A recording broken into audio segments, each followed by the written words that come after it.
وہ دونوں ایک ایسے تخلیقی منصوبے پر کام کر رہی تھیں جسے فجر اپنے ذاتی پروجیکٹ کے طور پر پایہ تکمیل تک پہنچانا چاہتی تھی۔ دیکھو فلک، فجر نے اپنے چشمے کے شیشوں کے پیچھے سے کاغذات پر نظریں جمائے ہوئے کہا۔ اس کی آواز میں ایک گہری سنجیدگی تھی۔ میں چاہتی ہوں کہ ہمارے کردار صرف کہانیاں نہ کہیں بلکہ وہ خود ایک کہانی بن جائیں۔ ان کا لباس، ان کا انداز، ہر چیز ان کے اندر کی جنگ اور ان کے سپنوں کی عکاس ہو۔ اپنے کافی کا ایک سپ لیا۔ ہاں، میں تمہاری بات سمجھ رہی ہوں۔ میرے ذہن میں جو مرکزی کردار ہے، مہاپارا، وہ ایک چھوٹے سے گاؤں کی لڑکی ہے جس کے خواب آسمان کو چھونے کے ہیں، لیکن معاشرتی بندھن اسے جکڑے ہوئے ہیں۔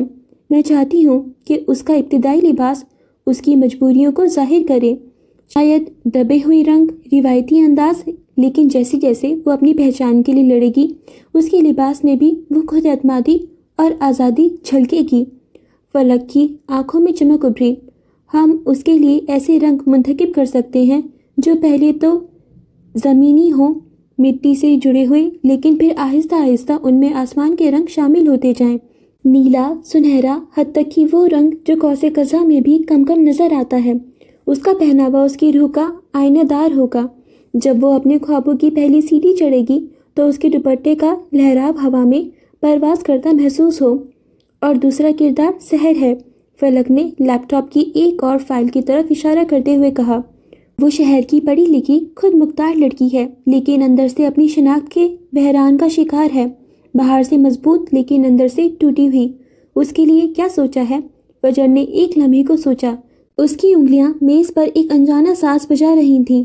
سحر کے لیے ہم جدید اور روایتی کا امتزاج دکھا سکتے ہیں، شاید تیز کٹ والے مغربی طرز کے لباس، لیکن ان میں کہیں نہ کہیں مشرقی ثقافت کی ایک جھلک، ایک ادھورا پن۔ رنگوں میں تصاعد ہو سکتا ہے، گہرا اور ہلکے رنگوں کا کھیل جو اس کے اندرونی انتشار کی علامت ہو۔ اس کا لباس ایسا ہو جسے دیکھ کر لگے کہ وہ دنیا کو فتح کر سکتی ہے، لیکن خود سے بھی جنگ جاری ہے۔ کمال ہے، فلک نے تحسین آمیز لہجے میں کہا۔ تمہارے پاس صرف رنگ اور کپڑے نہیں بلکہ کرداروں کی نفسیات کو سمجھنے کی بھی صلاحیت ہے۔ ہم مل کر واقعی کچھ ایسا تخلیق کر سکتے ہیں جو لڑکیوں کے دلوں کو چھو جائے، انہیں یہ احساس دلائے کہ ان کے خواب قیمتی ہیں اور ان کی پہچان کسی کی محتاج نہیں۔ فلک اب اسے بے تکلفی سے تم بلا رہی تھی۔ فجر کی ایسی شخصیت تھی کہ اسے خود سے بڑی عمر کی سمجھ رہی تھی، مگر در حقیقت وہ اس کی ہم عمر بلکہ کچھ چھوٹی ہی تھی۔ فجر نے مسکرا کر اس بات میں سر ہلایا۔ یہی تو مقصد ہے فلک، ایسی کہانیاں، ایسے کردار جو انہیں بتائیں کہ سمت کا تعین صرف وہ خود کر سکتی ہیں، کوئی اور نہیں۔ اس کے پیروں میں بیڑیاں نہیں، پرواز کے لیے پر ہونے چاہیے۔ ان کی گفتگو میں ایک عزم تھا، ایک مشترکہ خواب کو حقیقت کا روپ دینے کا جذبہ۔ ریستوران کی پرسکون فضا ان کے پرجوش خیالات سے مہک رہی تھی، جہاں دو لڑکیاں ایک لفظوں سے اور دوسری رنگوں اور دھاگوں سے آنے والی نسل کی لڑکیوں کے لیے راہ متعین کرنے کا خواب بن رہی تھیں۔ فلک نے ایک گہرا سانس لیا۔ اس کی آنکھوں میں ایک لمحے کے لیے تفکر کی پرچھائیاں گہری ہو گئیں، لیکن اس نے آہستگی سے کہا، انگنت لڑکیاں ایسی بھی تو ہیں جن کے پر پیدا ہونے سے پہلے ہی کاٹ دیے جاتے ہیں۔ وہ جو اپنی شناخت بنانے کی خواہش تو دل میں پالتی ہیں، مگر رشتوں کی افریت، خاندان کی نام نہاد عزت کی بھاری بھرکم بوجھ تلے ان کی ہر امنگ، ہر خواب کچل دیا جاتا ہے۔ ان کی مجبوری ان پر اس طرح مسلط ہوتی ہے جیسے کوئی نہ اترنے والا عذاب۔ اس نے کافی کا مگ دونوں ہاتھ میں تھام لیا۔ ٹھنڈی کافی اندر کی جلن کو ختم کرنے کی کوشش کرنے لگی۔ میں ایک ایسے کردار پر بھی سوچ رہی ہوں، مہتاب، خوبصورت، ذہین، خواب دیکھنے والی آنکھوں کے ساتھ، لیکن ایک ایسے خاندان میں پیدا ہوئی جہاں بیٹی کا وجود صرف ایک ذمہ داری ہے جسے جلد از جلد کسی محفوظ رشتے میں باندھ کر اتار دینا ہے۔ اس کے خواب جو کبھی تتلیوں کی طرح رنگین تھے اب بھیانک سپنا بن چکے ہیں، جو راتوں کو اسے سونے نہیں دیتے۔ وہ گھٹن، وہ بے بسی، وہ اذیت اسے کیسے دکھائیں گے؟ فجر خاموشی سے فلک کی باتیں سنتی رہی۔ اس کے چہرے پر گہری سوچ کے آثار نمایاں تھے۔ وہ تصور میں مہتاب جیسی انگنت لڑکیوں کو دیکھ رہی تھی جن کی آنکھوں کی چمک چھین لی گئی تھی، جن کی ہنسی خاموش کرا دی گئی تھی، یہ ایک بہت بڑا چیلنج ہے۔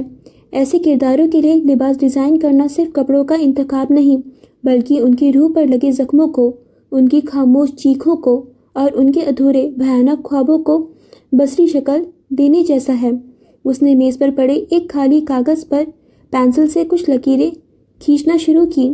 مہتاب یا اس جیسی کوئی بھی لڑکی جس کے لباس میں سب سے پہلے تو ایک بوجھل پن ہوگا، ایسے کپڑے جو اس پر لدے ہوئے محسوس ہوں، جو اس کی حرکت کو مقید کریں، بھاری دبیز فیبرک جیسے موٹا کاٹن یا کھردرا ریشم جو اس کی جلد پر بھی چبھتا ہو، اس کی اندرونی اذیت کی علامت بن سکے۔ رنگ، وہ خود کلامی کے انداز میں بولی، رنگ ایسے ہونے چاہیے جیسے کسی نے خوشبو کے سارے رنگ نچوڑ لیے ہوں، پھیکے بجھے ہوئے اداس رنگ، شاید میلا سفید، دھواں سا سرمئی یا پھر گہرے اداس نیلے اور بنفشی شیڈز جیسے زخموں کے نشان۔ ان رنگوں میں کہیں کوئی اچانک چبھتا ہوا رنگ بھی شامل کیا جا سکتا ہے، جیسے خون کا سرخ یا زہر کا سبز جو اس کے ڈراونے خوابوں کی طرف اشارہ کرے۔ فلک غور سے اس کی باتیں سن رہی تھی، اور اس کی مجبوری، وہ جکڑن جو اسے اپنے ارد گرد محسوس ہوتی ہے۔ اس کے لیے ہم لباس کی ساخت اور کٹنگ کا استعمال کر سکتے ہیں، فجر نے تیزی سے کہا۔ اس کی پینسل کاغذ پر متحرک تھی۔ ایسے ملبوسات جن میں گلا گھونٹ دینے والی اونچی کالریں ہوں، یا آستینیں جو ہاتھوں کو قید کر لیں، یا پھر لباس پر ایسی کڑھائی یا ڈیزائن جو جعلی زنجیروں کا تاثر دیں۔ شاید اس کے دوپٹے کا کنارہ اتنا بھاری ہو کہ وہ اسے اوڑھنے کے بجائے گھسیٹتی ہوئی محسوس ہو۔ ہر چیز میں ایک پابندی، ایک گھٹن کا احساس نمایاں ہو۔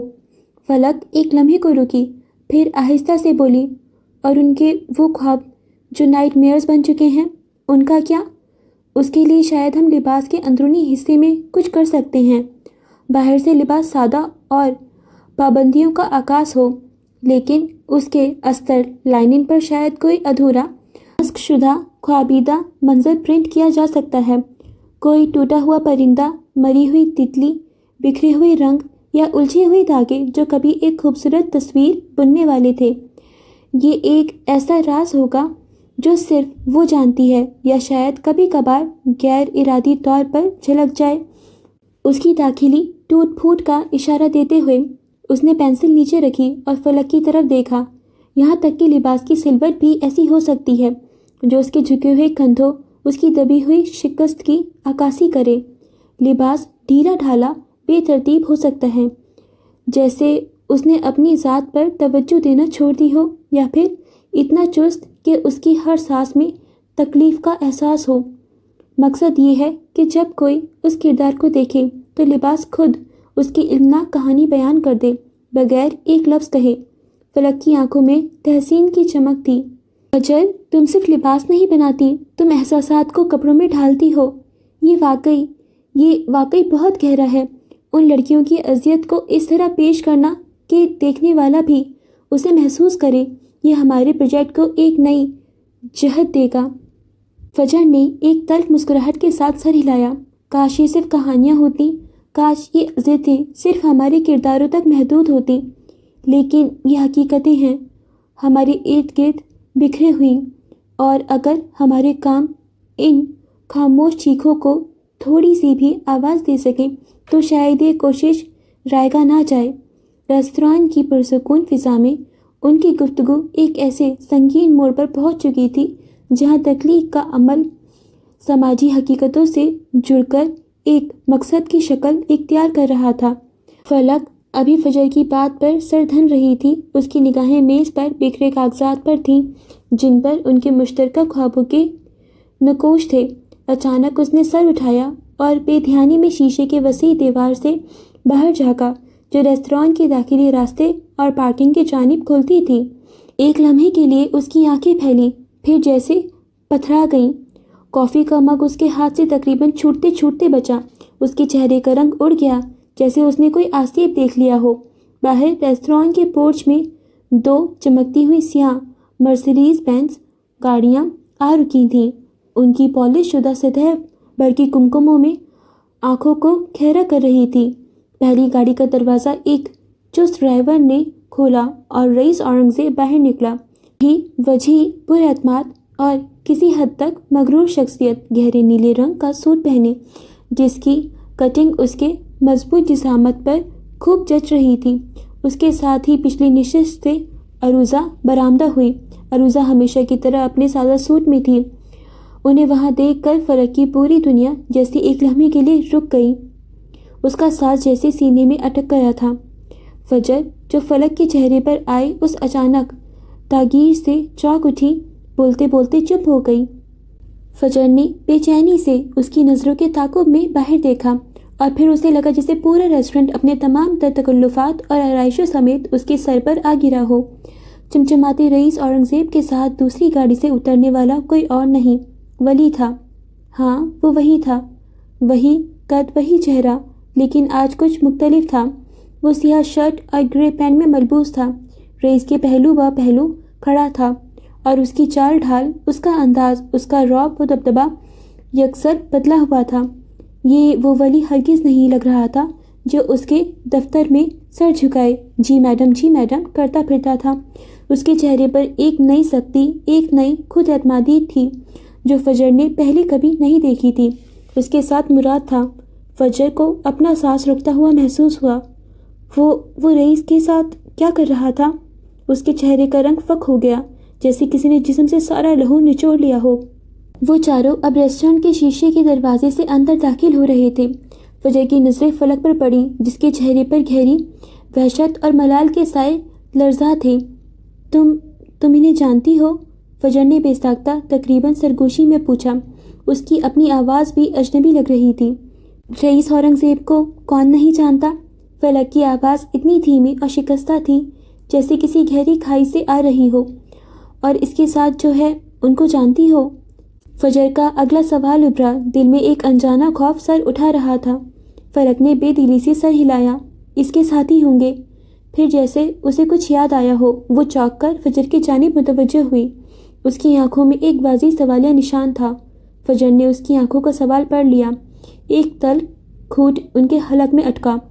رئیس گروپ ہمارا وینڈر ہے، اس نے دھیرے سے بتایا۔ یہ سن کر فلک کے ہونٹ ہولے سے سکڑ گئے، لیکن پھر جیسے اس کے ذہن میں کوئی بتی جلی ہو، وہ تقریباً اچھل پڑی۔ اس کے ساتھ وہ لڑکا، اس نے ولی کی طرف اشارہ کیا جو اب رئیس کے ساتھ ریسٹورنٹ کے عملے سے کچھ کہہ رہا تھا۔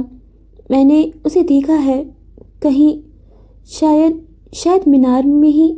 وہ بہت پرجوش تھی، مگر آواز دھیمی رکھی، جیسے کوئی بڑا راز فاش کر رہی ہو۔ فجر نے ایک گہرا رستا ہوا سانس لیا۔ وہ میرا پی اے ہے۔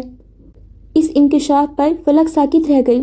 اس کا کھلا منہ بند ہونے کا نام نہیں لے رہا تھا۔ تمہارا پی اے؟ وہ رئیس اورنگزیب کے ساتھ کیا کر رہا ہے؟ اس کی آواز میں حیرت اور تجسس کا امتزاج تھا۔ یہ موضوع اب ان دونوں کے لیے ذاتی دلچسپی کا باعث بن چکا تھا۔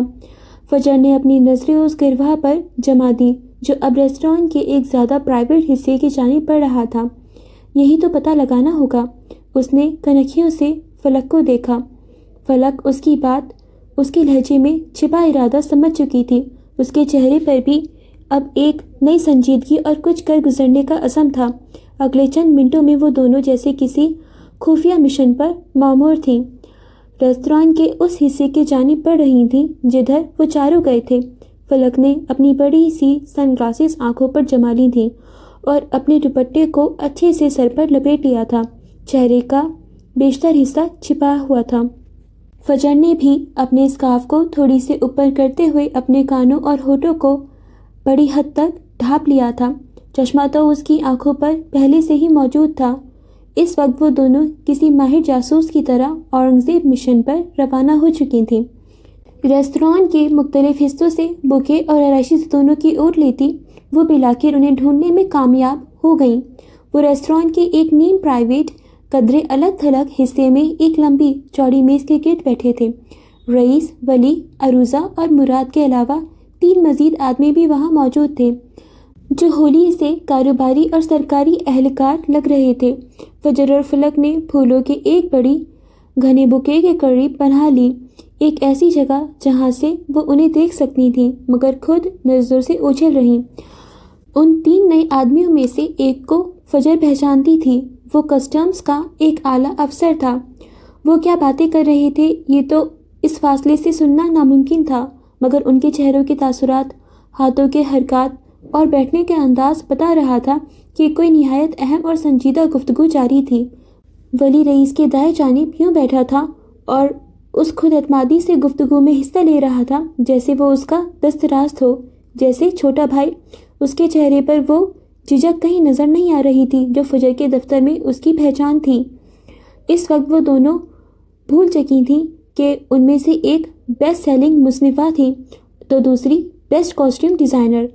اس وقت اورنگزیب کو اسٹاک کرنا زیادہ ضروری کام تھا۔ فجر کی بھویں غصے اور حیرت سے سکڑی ہوئی تھیں۔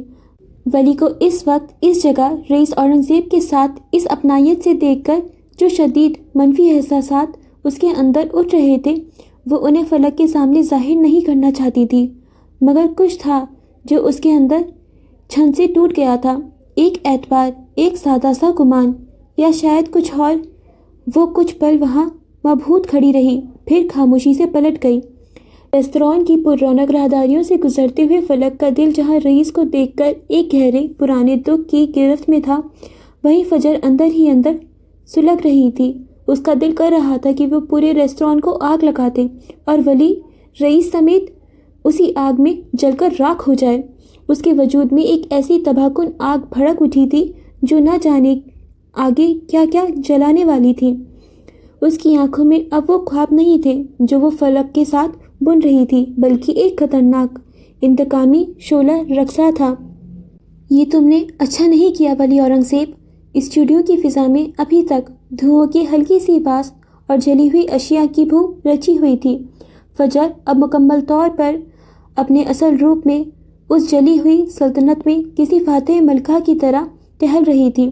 اس کے قدموں میں وہی اعتماد، وہی بے نیازی تھی جو کچھ دیر پہلے ولی کے سامنے ڈھونگ رچاتے ہوئے کہیں گم ہو گئی تھی۔ وہ اپنی تباہ شدہ تخلیقات، اج جلے کپڑوں، پگھلے ہوئے مجسموں اور سیاہ پڑی دیواروں کا جائزہ لے رہی تھی، جیسے کوئی سپہ سالار جنگ کے بعد میدان کارزہ کا معائنہ کرتا ہے۔ نقصان کا اندازہ لگانا اس کا مقصد نہیں تھا، بلکہ یہ اس کی فتح کا اعلان تھا۔ اس کے اندر جلتی انتقام کی آگ ابھی تک پوری طرح بجھی نہیں تھی، مگر اس نے ولی کو احساس جرم اور پچھتاوے کی ایک ایسی دہکتی آگ میں جھونک دیا تھا جہاں وہ شاید ہمیشہ قطرہ قطرہ سلگتا رہتا۔ یہی اس کی پہلی فتح تھی۔ انہیں لگتا ہے مجھے بیوقوف بنانا بہت آسان ہے، اس نے اپنے آپ سے ایک طنزیہ مسکراہٹ کے ساتھ کہا۔ اس کی آواز میں اب کوئی لرزش، کوئی خوف نہیں تھا، بلکہ ایک سرد فولادی کاٹ تھی۔ ولی اورنگزیب، تم نے خود اپنی اصلیت اگل دی۔ وہ ایک اج جلی عورت کے مجسمے کے پاس رکی جس کا چہرہ کرب سے مسک شدہ لگ رہا تھا۔ عورت کے آنسو واقعی ایک طاقتور ہتھیار ہیں، اس نے مجسمے کے گال پر انگلی پھیرتے ہوئے کہا، خاص طور پر تب جب مرد کو اس کی پرواہ ہو۔ اور فجر مراج جیسی ڈائن نے ان چند آنسوؤں کا صحیح وقت پر صحیح شخص کے سامنے کیا خوب استعمال کیا تھا۔ اس کی آنکھوں میں ایک شیطانی چمک ابھری اور معروم ہو گئی۔ اسٹوڈیو کے آدھے جلے بے جان مجسمے جو کچھ دیر پہلے اس کی آہو بکار پر شاید ترس کھا رہے تھے، جو اس کے سسکنے پر خود بھی سسکتے محسوس ہو رہے تھے، اب جیسے حیرت سے منہ کھولے اسے تک رہے تھے۔ ان کے بے جان چہروں پر اگر تاثرات آ سکتے تو یقیناً ایک شدید ناگواری، ایک دھوکہ کھا جانے کا احساس ہوتا، مگر وہ فجر معراج تھی، وہ ڈائن جو محبت اور جذبات کے نام پر ایک بار پہلے ہی کاری ضرب کھا چکی تھی۔ تو کیا وہ یوں ہی کسی کے لیے اپنے قیمتی آنسو بہا دیتی؟ ہرگز نہیں۔ وہ جیسے ان مجسموں کے انکہے سوال کا جواب دے رہی تھی، محبت، جذبات، اعتبار، ان فضولیات سے اب میرا کوئی تعلق نہیں، یہ سب کمزوروں کے چوچلے ہیں۔ اور فجر معراج کمزور نہیں رہی۔ اس نے بے پرواہی سے اپنے بالوں کو جو ڈھیلی پونی سے نکل کر پسینے سے بھیگے چہرے پر چپک گئے تھے سمیٹا اور انہیں مضبوطی سے ایک اونچی پونی میں باندھ لیا۔ ہر حرکت میں ایک نیا عزم، ایک نئی توانائی تھی۔ پھر اس نے دونوں ہاتھوں سے اپنے چہرے کو رگڑ کر صاف کیا، جیسے آخری آنسو کا آخری نشان بھی مٹا دینا چاہتی ہو۔ جیسے اپنے چہرے پر ایک نیا زیادہ سخت نقاب چڑھا رہی ہو۔ پونی اونچی کرتے ہوئے اس نے ایک گہری سانس لی اور پھر چاروں جانب اسٹوڈیو کے ہر کونے، ہر جلی ہوئی چیز پر ایک گہری جائزہ لیتی نظر دوڑائی۔ اس کی آنکھیں اسکینر کی طرح ہر تفصیل نوٹ کر رہی تھیں۔ یہ کسی نقصان کا افسوس نہیں تھا، بلکہ ایک نئی جنگ کے لیے میدان کا جائزہ تھا۔ یہ تو صرف شروعات ہے اورنگزیب، اس نے دھیمے مگر خطرناک لہجے میں کہا۔ تم دونوں نے مل کر جال بنا تھا نا میرے لیے، اب دیکھنا اسی جال میں تم کیسے پھنستے ہو۔ اس کی آواز اسٹوڈیو کی جلی ہوئی دیواروں سے ٹکرا کر گونجی، اور اس گونج میں ایک ایسا عزم، ایک ایسی بے رحمی تھی جو کسی بھی طوفان کا پیش خیمہ ہو سکتی تھی۔ وہ اب کسی نئی چال، کسی نئے منصوبے کے لیے خود کو تیار کر رہی تھی۔ کچھ دیر بعد وہ مینار سے باہر نکلی تھی۔ گارڈز نے آگے بڑھ کر اس کی گاڑی کا دروازہ کھولا۔ بارش کی بوچھار سے ہر چیز بھیگی ہوئی تھی۔ رات کے اس پہر بارش کے قطرے برقی کمکموں پر جگمگ کر رہے تھے۔ وہ گاڑی میں بیٹھ گئی، گردن اونچی تھی، نظر ناک کی سیدھ میں۔ ولی صاحب کب گئے ہیں؟ اس نے شیشہ نیچے کرتے گارڈ سے پوچھا۔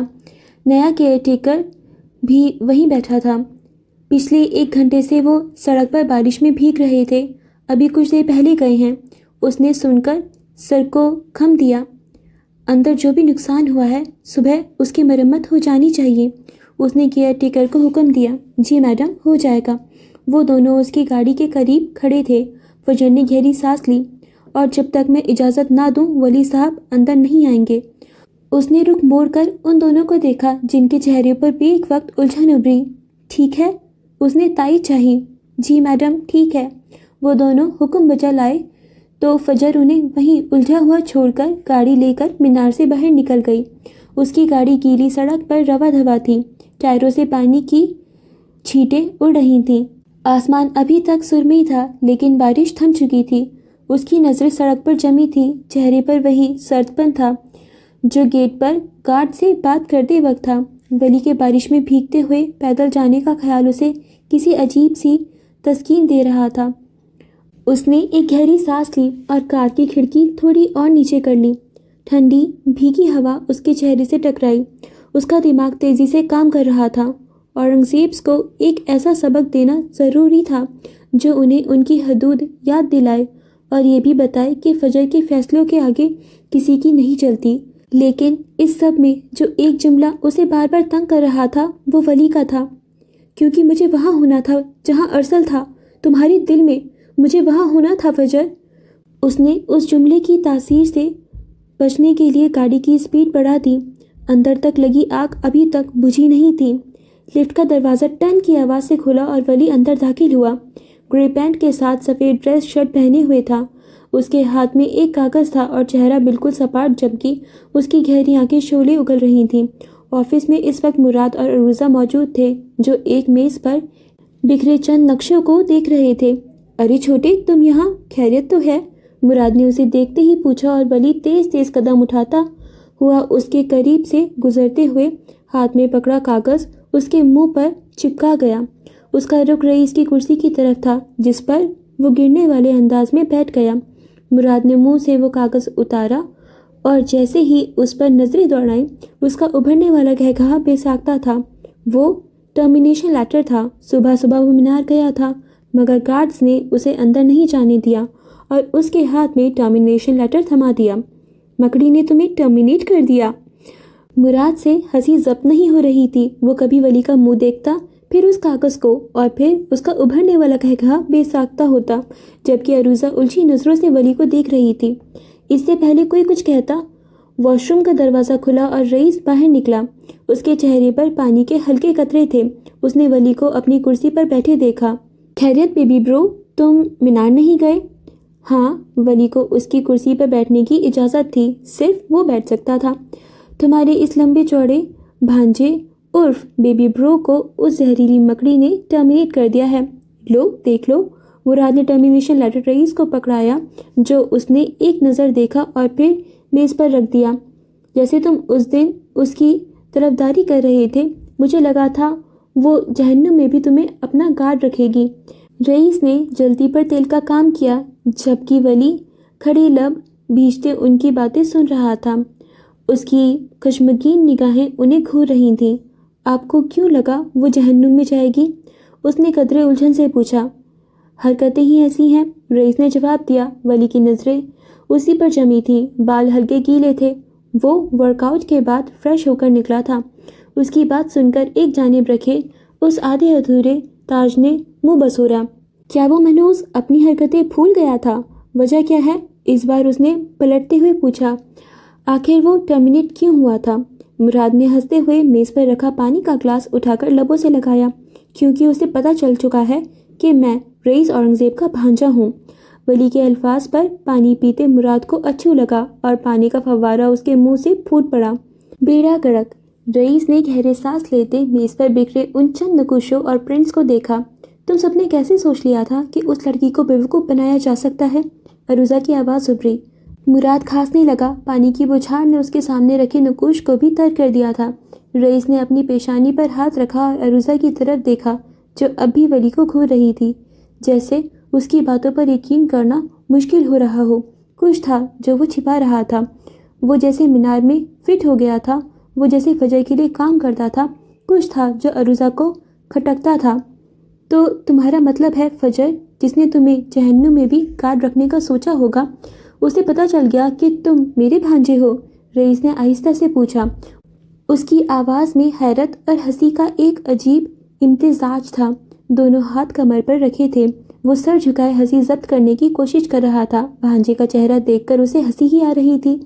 ولی نے اپنی آنکھیں تنگ کی۔ اس کا چہرہ سپاٹ تھا مگر اندر ہی اندر ایک طوفان مچا ہوا تھا۔ میں نے تو پہلے ہی کہا تھا یہ آسان کام نہیں ہے۔ اس نے بس اتنا ہی کہا جبکہ نظریں رئیس پر جمی تھیں۔ وہ اس کے احساسات جاننے کی کوشش کر رہا تھا۔ وہ بتانے آیا تھا کہ فجر کو پتہ چل چکا ہے ان کا آپسی رشتہ کیا ہے، مگر اس نے آدھا سچ بتایا تھا۔ پورا سچ وہ فجر کے علاوہ کبھی کسی کو نہیں بتا سکتا تھا۔ مجھے تو پہلے ہی پتا تھا کہ وہ اتنی آسانی سے نہیں پھنسے گی۔ اس کی آنکھوں میں ایک چمک ہے جو عام بیوقوف لڑکیوں میں نہیں ہوتی۔ عروضہ نے پھر سے کہا۔ وہ ان کی باتیں سن رہا تھا جبکہ دماغ تیزی سے کام کر رہا تھا۔ مینار تو اسے ہر صورت واپس جانا تھا۔ اب تو فجر کو ساری سچائی سے آگاہ کرنا تھا۔ ہماری ذاتی مسائل اپنی جگہ، لیکن وہ تمہیں ڈائریکٹ ٹرمینیٹ نہیں کر سکتی۔ رئیس اس بار اس کی جانب متوجہ تھا۔ درست فرمایا، بگ بی مجھے پہلے وارننگ مل چکی ہے نان پروفیشنل حرکتوں کی وجہ سے۔ ولی نے کس قدر پیچیدگی سے کہا تو مراد نے رخ موڑ کر اپنی ہنسی ضبط کی۔ ولی رئیس کو بگ بی کہتا تھا۔ اسے ماموں کہنا عجیب لگتا تھا جبکہ نام لیا نہیں جاتا تھا۔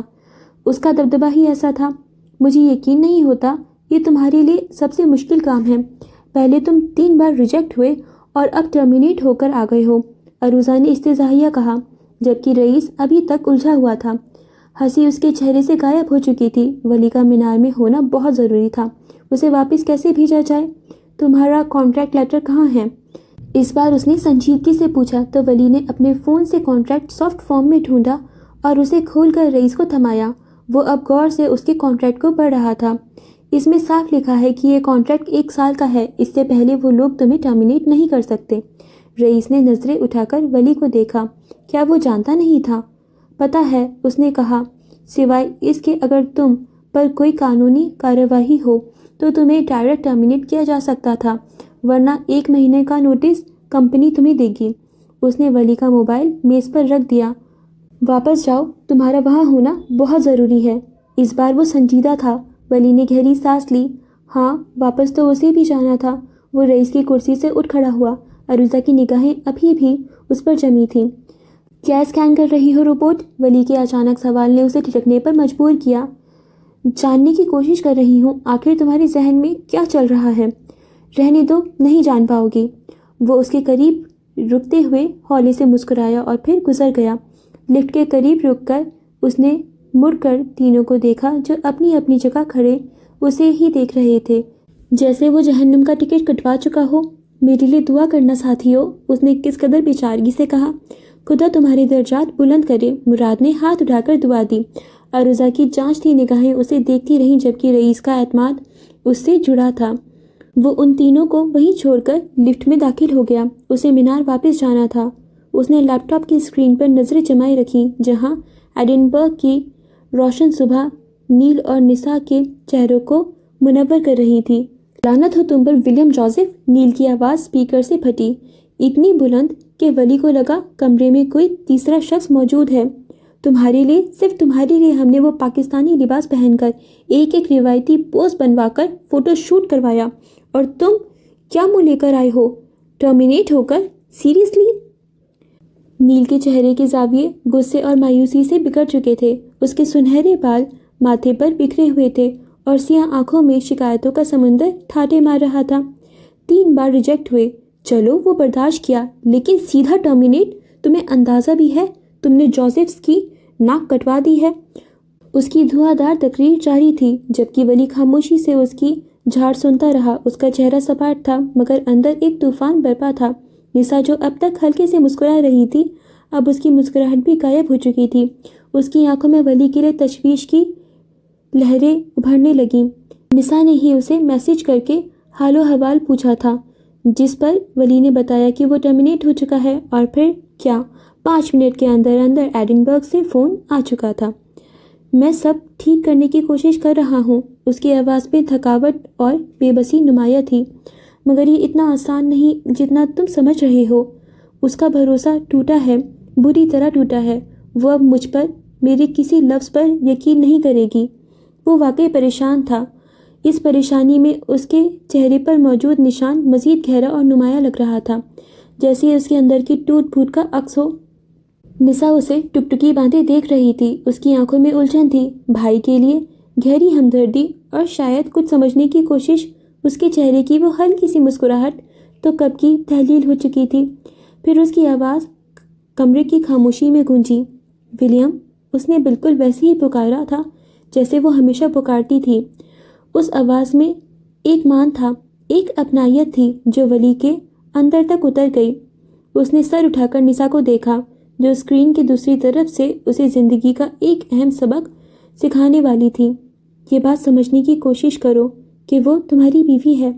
تم لوگوں کی شادی جن بھی حالات میں ہوئی ہو، چاہے وہ تمہیں سخت ناپسند کرتی ہو، دل سے قبول نہ کر پائی ہو، مگر ایک بیوی ہونے کے ناطے لاشعوری طور پر ہی صحیح، اس کے دل کے کسی نہ کسی کونے میں تم سے کچھ امیدیں، کچھ توقعات ضرور وابستہ ہیں۔ یہ فطری ہے۔ نسا اپنی عمر سے کہیں زیادہ سمجھدار ہو چکی تھی۔ اپنی زندگی میں ہوئے اس حادثے کے بعد جس نے اس سے اس کی بے فکری چھین لی تھی، وہ بہت بڑی، بہت پختہ ہو گئی تھی۔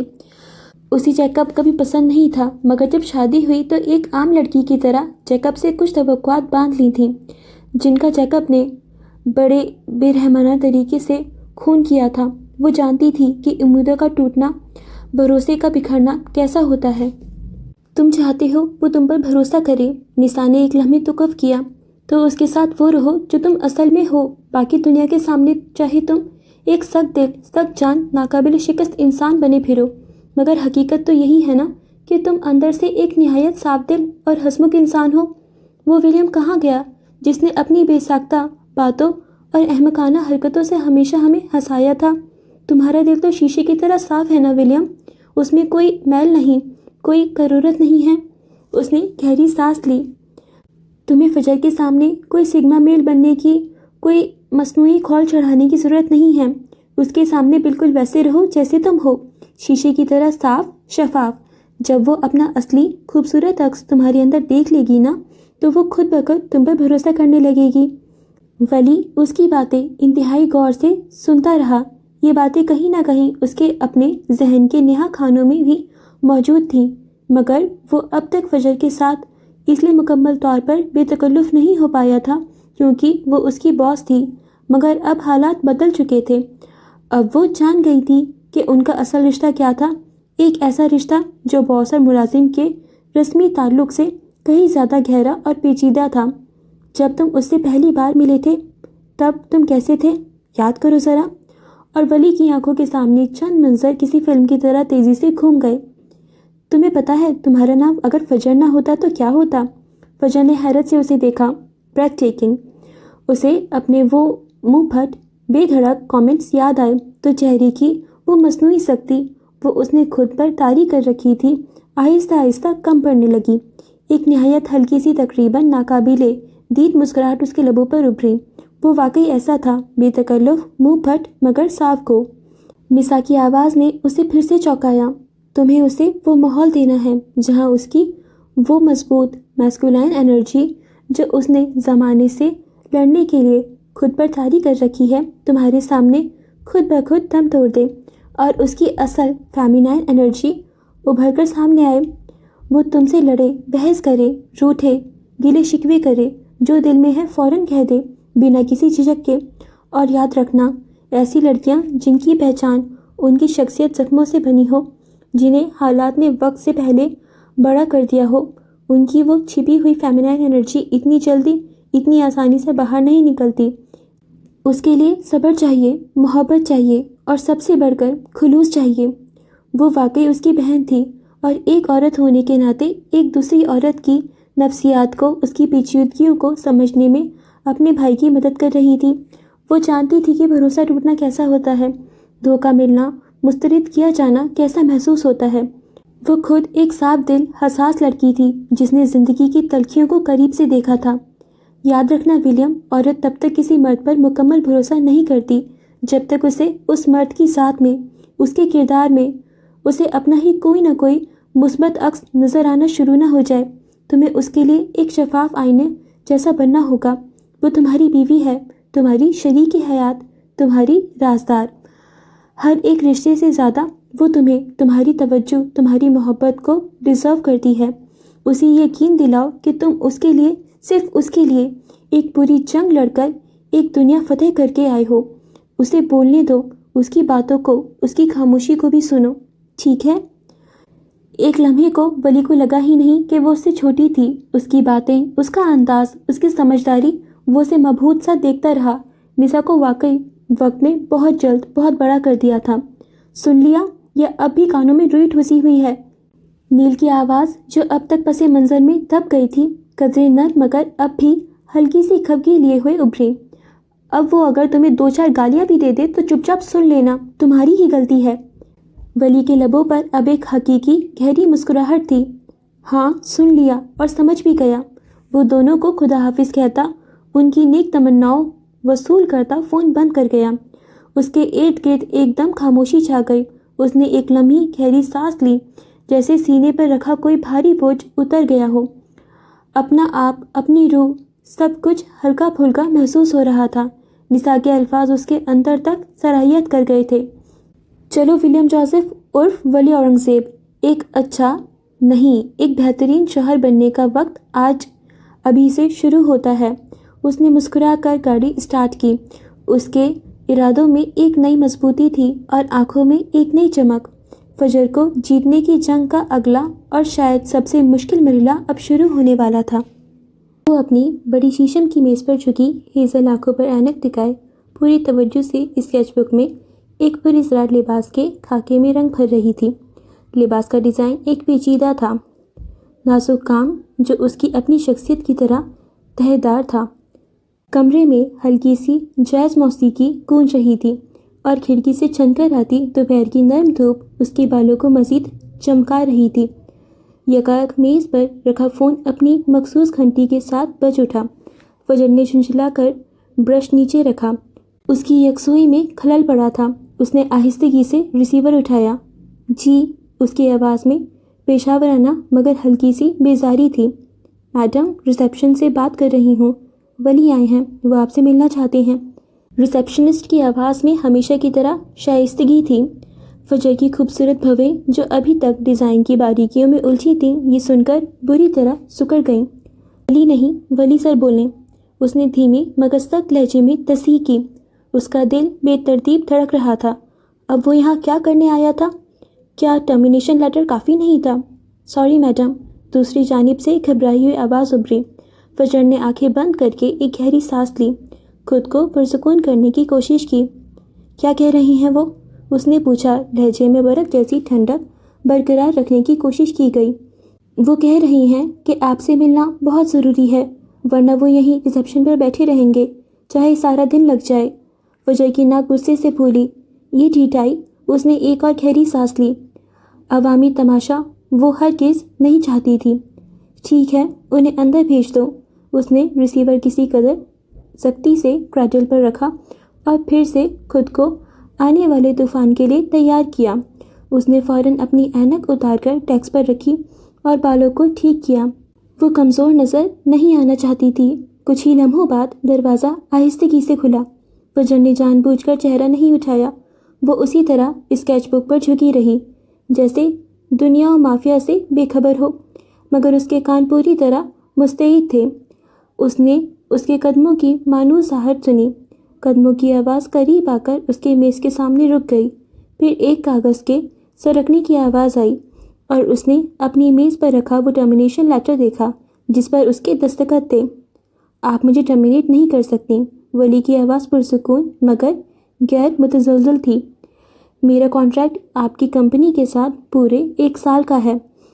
اس نے ایک کرسی کھینچی اور بغیر کسی اجازت کے انتہائی سکون اور اطمینان سے اس پر بیٹھ گیا جیسے وہ اپنے ہی گھر کے کسی کمرے میں بیٹھا ہو۔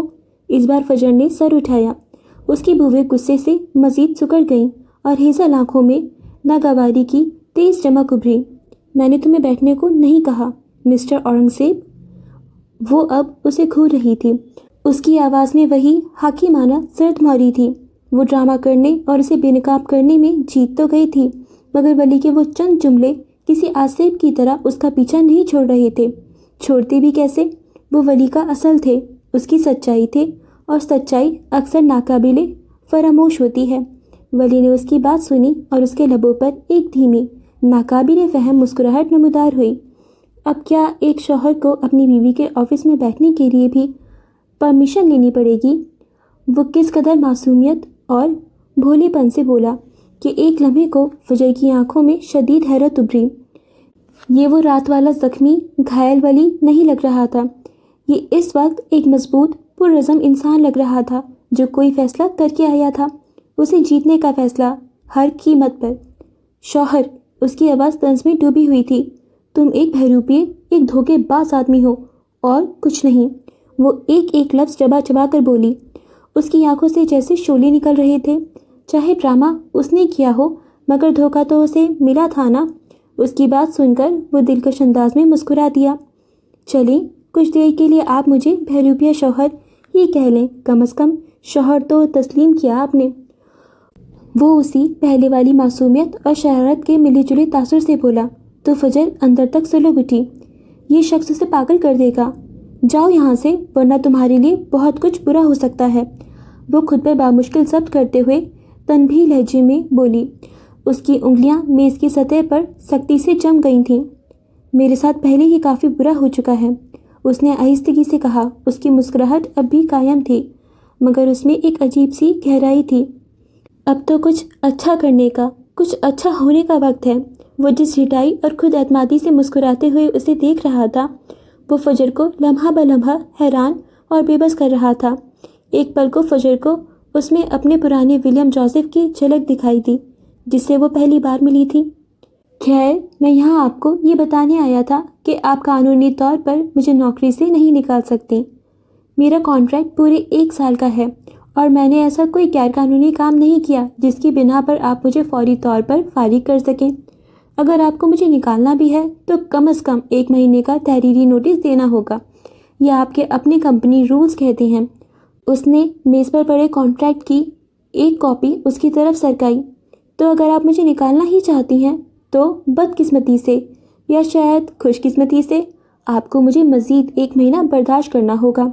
اس نے انتہائی نرم، شائستہ مگر اٹل لہجے میں ساری صورتحال اس کے سامنے رکھ دی۔ فجر نے اس کی بات سنی۔ اس کا چہرہ تاثرات سے عاری تھا مگر اندر ایک لاوا پک رہا تھا۔ اگلے ہی پل وہ جھٹکے سے اٹھ کھڑی ہوئی، دونوں ہاتھ میز پر پوری قوت سے ٹکاتی ہوئی۔ وہ اس کی جانب خطرناک حد تک جھکی۔ اس کی آنکھوں میں غصے کی آگ بھڑک رہی تھی۔ دیکھو، وہ کچھ کہنے ہی چاہتی تھی کہ ولی نے اس کی بات کاٹ دی۔ جب سے آپ کو دیکھا ہے پھر کسی کو نہیں دیکھا۔ وہ اسی کے انداز میں اسی طرح میز پر دونوں ہاتھ جماتے ہوئے اس کی جانب جھکا۔ ایک لمحے کو دونوں کے چہرے ایک دوسرے کے اتنے قریب تھے کہ وہ ایک دوسرے کی آنکھوں میں اپنا عکس دیکھ سکتے تھے۔ فجر کی آنکھیں حیرت اور ایک نامعلوم احساس سے پھیل گئیں۔ یہ اتنا غیر متوقع، اتنا ذاتی جملہ تھا کہ فجر کا خوبصورت چہرہ شدتی جذبات سے سرخ پڑ گیا۔ وہ فوراً پیچھے ہٹی۔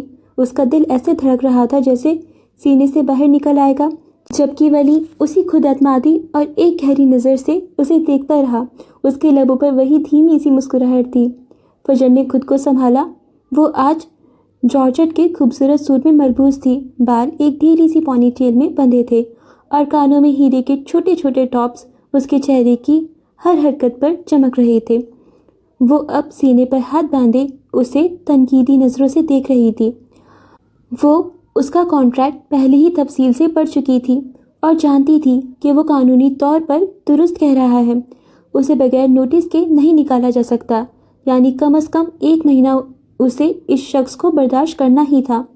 1 مہینہ یہ خیالی اذیت ناک تھا۔ تو 1 مہینہ میڈم فجر؟ ولی نے خاموشی کو توڑا۔ اس کی آواز میں اب شرارت رقص کر رہی تھی۔ کیا ہم اس 1 مہینے کو یادگار بنا سکتے ہیں؟ پروفیشنلی آف کورس، وہ آنکھوں میں شرارت لیے بولا۔ فجر نے اسے گھورا۔ تم اپنی حد میں رہو، یہ میرا آفس ہے اور میں تمہاری باس ہوں۔ باس یعنی میری نوکری سلامت ہے؟ وہ سوالیہ نظروں سے بولا۔ فجر نے کچھ کہنے کے لیے منہ کھولا، مگر الفاظ جیسے حلق میں اٹک گئے۔ اس شخص کا یہ روپ اسے اندر تک جھنجھوڑ رہا تھا۔ ویسے ولی نے بات جاری رکھی۔ اس کی نظریں فجر کی اسکیچ بک پر جم گئیں۔ یہ ڈیزائن بہت خوبصورت ہے، بالکل آپ کی طرح پیچیدہ، نازک، تہہ دار اور بریتھ ٹیکنگ۔ کس کے لیے ہے؟ اس کی نظریں سیدھی فجر کی آنکھوں میں جھانک رہی تھیں۔ فجر کو لگا جیسے اس کے گالوں پر پھر سے لالی پھیلی ہو۔ تتلیاں نہیں، یہ تتلیاں نہیں ہو سکتی، یہ محض غصہ تھا، ہاں شدید غصہ۔ یہ تمہارے لیے ہرگز نہیں ہے، تم اپنے کام سے کام رکھو۔ میرا کام؟ اس نے سوچتے ہوئے سر ہلایا۔ میرا کام تو آپ سے شروع ہو کر آپ پر ہی ختم ہوتا ہے، کیونکہ میں آپ کا پرسنل اسسٹنٹ ہوں۔ اس نے پرسنل پر زور دیا۔ تم ناقابل برداشت ہو۔ فجر کی آنکھیں مزید پھیل گئیں۔ اس نے مٹھیاں بھینچ لیں۔ وہ ہنس دیا۔ میرے ڈیڈ بھی یہی کہتے ہیں۔ کندھے اچکائے اس کے چہرے پر فاتحانہ مسکراہٹ تھی۔ اور آپ کو مجھے مزید 30 دن تک برداشت کرنا ہے۔ کون جانے، شاید اس مہینے کے آخر تک آپ کو میری یہ ناقابل برداشت خوبی ہی پسند آنے لگے۔ وہ پورے دل سے مسکرایا۔ خیر، میں باہر ہوں، جب کوئی کام ہو تو بتا دیجیے گا۔ وہ ایک جتاتی نظر اس پر ڈال کر پلٹ گیا۔ دروازہ کھلا اور بند ہو گیا۔ فجر جیسے اسے دیکھتی رہ گئی۔ اس کے پاس الفاظ ختم ہو چکے تھے۔ اس کا دماغ سن ہو رہا تھا۔ 1 مہینہ اس بہروبے ناقابل برداشت اور اب انتہائی ڈھیٹ شوہر کے ساتھ، یہ 1 مہینہ قیامت سے کم نہیں ہوگا۔ وہ پلان بنا سکتی تھی، ڈرامے کر سکتی تھی، بدلے بھی لے سکتی تھی، مگر یہ کیا تھا؟ وہ یوں آ کر اس پر حق کیسے جتا سکتا تھا؟ وہ اس کی باس تھی، لیکن وہ تو شوہر بن کر آ گیا تھا۔ اب اس سے کیسے لڑا جائے؟ وہ گہری سانس لیتے کرسی پر بیٹھ گئی۔ دماغ بند ہو چکا تھا۔ اوکے فرینڈز، تو آج کے لیے بس اتنا ہی، باقی ہم نیکسٹ پارٹ میں کنٹینیو کریں گے۔ یہ والا پارٹ تو بہت زیادہ انٹرسٹنگ بھی تھا اینڈ شاکنگ بھی، کیونکہ جو ہم نے لاسٹ ایپیسوڈس میں پڑھا وہ آپ نے سنا کہ ولی کے بارے میں فجر کو پتہ چل گیا ہے کہ ولی ہی ولیم جوزف ہے، اس کا ہسبینڈ ہے اینڈ وہ رئیس کا بھانجا ہے، اور وہ اس کے یہاں ایز اے بہروبیہ کام کر رہا تھا۔ اور ہم فجر کو سمپتھائز کر رہے تھے کہ فجر کو سچ پتہ ہونا چاہیے تھا، اور فجر کے ساتھ جو ہوا وہ شاید دوسرے وے میں بھی ہو سکتا تھا۔ اور ویسے تو مجھے ولی کے لیے زیادہ برا لگ رہا تھا، اور اب ولی کے لیے مجھے اور زیادہ برا لگ رہا ہے، کیونکہ فجر کو پتہ تھا، فجر کو اندازہ ہو چکا تھا، اور فجر نے کیا کیا؟ ڈرامہ کیا یار فجر نے۔ کیوں یار، ڈائریکٹلی پوچھ لی تھی، مطلب ڈرامے کی اتنی زیادہ نیڈ تو نہیں تھی نا۔ دیکھیے گائز، جو ولی ہے نا، مجھے وہ بہت پیور لگتا ہے، وہ مجھے ایسا اتنا ملاوٹی پرسن نہیں لگتا، کیونکہ جو بھی اس کے لیے فجر کے لیے کیئر کرتا ہے، اس کی کنسرن کرتا ہے، اس کی رسپیکٹ کرتا ہے، اور اس کے لیے جو اس کی بھی ذمہ داری ہیں اس کی طرف، وہ ان سب کو سمجھتا ہے۔ سو obvious سی بات ہے، جو ایک لڑکی ہوتی ہے اس کو جو اپنا لائف پارٹنر چاہیے ہوتا ہے، اس سے کیا کیا توقعات ہوتی ہیں کہ وہ ہماری کیئر کرے، ہم سے محبت کرے، ہمیں سپورٹ کرے، ہماری پرواہ کرے اور اپنی ساری ذمہ داریوں کو بخوبی نبھائے۔ بس ایک ہی غلطی ہو گئی ولی سے کہ جو یہ نکاح ہوا تھا، جس سچویشن میں ہوا تھا وہ تھوڑی سی کمپلیکیٹڈ سچویشن تھی، مینس آؤٹ آف سڈن وہ نکاح ہو گیا اور اس نکاح پر وہ ڈھنگ سے اس نکاح کو نبھا بھی نہیں پائے۔ جبکہ ہم جانتے ہیں کہ ولی کے دل میں فجر کے لیے ہمیشہ سے ایک سافٹ کارنر تھا، وہ ہمیشہ سے اس کو پسند کرتا تھا اور اس کے پاس آنا بھی چاہتا تھا۔ اور جب اس کو پتہ چلا کہ اس کی وائف کے لیے اس کی کیا کیا رسپانسبلٹیز ہوتی ہیں، تو وہ اور شدت سے پاکستان واپس آنا چاہتا تھا، فجر سے ملنا چاہتا تھا اور یہ بھی چاہتا تھا کہ فجر کی زندگی میں کوئی نہ آئے۔ اگر فجر اس کو نہیں چاہتی تو دیٹس آل رائٹ، پر اگر ایک بار وہ بیٹھ کے بات تو کریں، تو یہاں پہ ولی کا کوئی بھی پوائنٹ آف ویو، اس کا پرسپیکٹیو کچھ بھی غلط نہیں ہے۔ بس ایک چھوٹی سی غلطی ہو گئی کہ اس کو شاید وہ ساری باتیں فجر کے ساتھ شیئر کر دینی چاہیے تھیں جب وہ پاکستان آیا تھا، کیونکہ آپ دیکھیں جس طریقے سے فجر کو پتہ چلا اور پھر جو فجر نے بھی گیم کھیلی، تو اس بات پہ میں کیا کہوں بتائیے، کیونکہ اگر میں اپنے آپ کو فجر کی جگہ رکھوں اور میں سوچوں کہ مجھے پتہ چل رہا ہے کہ میں اپنے ہسبینڈ کے گھر کال کر رہی ہوں اینڈ وہ کہہ رہے ہیں کہ وہ انسان تو رہا ہی نہیں جس سے میرا نکاح ہوا تھا، اور اب میرے سامنے جو شخص ہے وہ میرے دشمن کا بھانجا نکلا ہے، وہ میرا ہسبینڈ بھی ہے اور اس نے مجھے یہ سچ بھی نہیں بتایا، وہ میرے آفس میں as a personal assistant job کر رہا ہے اور اس نے اپنی پہچان بھی مجھ سے چھپائی۔ تو فجر کا غصہ کرنا لازمی ہے، آبویس سی بات ہے، فجر کو غصہ آئے گا، فجر اریٹیٹ ہوگی۔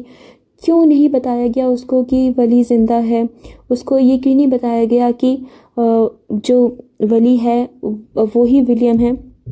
تو یہ ساری جتنی بھی باتیں ہیں وہ فجر کو غصہ دلانے کے لیے کافی ہیں، اور پھر فجر کے اندر اپنی بزنس کو لے کے، اپنے کریئر کو لے کے بھی بہت زیادہ ڈر ہے، بیکاز آبویس سی بات ہے، وہ پیار میں تو ایک بار دھوکہ کھا چکی ہے، محبت تو اس کو نصیب نہیں ہوئی اور اس کو اپنا کریئر چاہیے تھا، اس نے اپنا نام بنایا، اب اس نے اپنا نام بنا لیا، اپنے آپ کو سیٹل کر لیا، اپنا بزنس کھڑا کر لیا، تو آبویس سی بات ہے اس کو ایسے غلط اندیشے آئیں گے، اس کو وہم ہوں گے کہ ہو سکتا ہے کوئی اس کو نقصان پہنچائے، اس کے بزنس کو نقصان پہنچائے، اور آبویس سی بات ہے کہ رئیس جو ہے اس کا ایک بہت بڑا کمپٹیٹر بھی ہے اور ایک دشمن ٹائپ بھی ہے نا، تو اس وجہ سے وہ ولی کو اور ڈس لائک کر رہی ہوگی کہ رئیس کا بھانجا نکلا، وہ بھی میرے کمپنی میں اس طریقے سے چھپ کے جاب کر رہا تھا، جو اس کو بالکل برداشت نہیں ہوگی۔ تو ٹھیک ہے، جو فجر نے کیا، اب جو کر دیا وہ کر دیا، تو اب میں اس بارے میں بھی ایسے ڈیٹیل میں کیا بولوں، فجر کے جو ذہن میں آیا اس نے وہ کر دیا، بٹ جو ولی نے بولا تھا وہ ڈائلاگ، کیونکہ مجھے وہاں ہونا چاہیے تھا جہاں ارسل تھا، تمہارے دل میں مجھے وہاں ہونا تھا فجر، تو یہ والا ڈائلاگ ایک تو بہت ایموشنل بھی تھا، بہت زیادہ اچھا بھی تھا، اور اس والے ڈائلاگ نے تھوڑا سا فجر کو بھی جھنجھوڑ کے رکھ دیا، سو یہ بھی ڈائلاگ بہت پیارا تھا۔ اور اس ڈائلاگ میں ولی کی بھی محبت تھوڑی سی ایکسپریس ہوتی ہے، کیونکہ ولی کو چاہیے، ہسبینڈ کو اپنی وائف کی محبت اور وائف کا اپنے ہسبینڈ کی محبت چاہیے ہوتی ہے، اس لیے تو وہ نکاح جیسے پیور رشتے میں بنتے ہیں ایک دوسرے کے ساتھ۔ سو ٹھیک ہے، جو بھی ہوا، یہ والا ایپیسوڈ بھی کافی انٹرسٹنگ تھا اور ہمیں کافی مزہ آیا۔ اب ہم بات کریں تو جو ان کی کیوٹ بانڈنگ ہے اور اسے چھوٹو موٹو سا رومانس ہے، تو مجھے وہ بہت زیادہ پسند آیا، جو بھی ولی فجر سے ڈائلاگ بول رہا تھا، جب فجر کہتی ہے دیکھو، تو کہتا ہے جب سے آپ کو دیکھا ہے پھر کسی کو نہیں دیکھا، تو یہ والا ڈائلاگ اتنا زیادہ پیارا تھا، بہت زیادہ۔ سو اب میں جس چیز کا انتظار کر رہی تھی وہ چیز فائنلی ہو رہی ہے، ولی اور فجر کی بانڈنگ دکھائیں گے، سو آپ اس چیز کو مس آؤٹ مت کیجیے گا، ہماری ایپیسوڈس کو باقاعدگی سے سنیے گا، اور ہمارے چینل کو بھی پلیز پلیز پلیز سبسکرائب کر لیجیے، اینڈ ہمارے انسٹاگرام اکاؤنٹ کو بھی فالو کر لیجیے، اور اپنے friend, colleagues, class fellows, cousins, سب کے ساتھ ہمارے چینل کو شیئر کر دیجیے، اور اگر آپ کو ہماری ناولس پسند آ رہی ہیں تو پلیز ہماری ویڈیوز کو بھی لائک کر دیجیے۔ سو ڈیئر فرینڈس، اب ہم ملیں گے 17th قسط کے 3rd پارٹ میں، تب تک کے لیے آپ اپنا بہت خیال رکھیے گا اور ایسی اچھی اچھی ناول سنتے رہیے گا، اینڈ اپنے اوپینینس کو ہمارے ساتھ کامنٹس کے تھرو شیئر کرتے رہیے گا، تاکہ ہمیں بھی پتہ چلے کہ آپ کو ناول کیسی لگ رہی ہے اور آپ کس طریقے سے انجوائے کر رہے ہیں، اور آپ کو ولی اور فجر کی کیمسٹری کیسی لگ رہی ہے، آپ کتنا ایکسائٹیڈ ہیں آگے کے ایپیسوڈ کے بارے میں، اور آپ کی کیا کیا اوپینینز ہیں۔ تو جب آپ کامنٹ کریں گے تو ہمیں بھی اچھا لگے گا، سو اپنے ویوز کو ہمارے ساتھ شیئر کیجیے گا۔ سو فرینڈس، اب ہم ملیں گے نیکسٹ پارٹ میں۔ Till then take care of yourself and your loved ones. خدا حافظ۔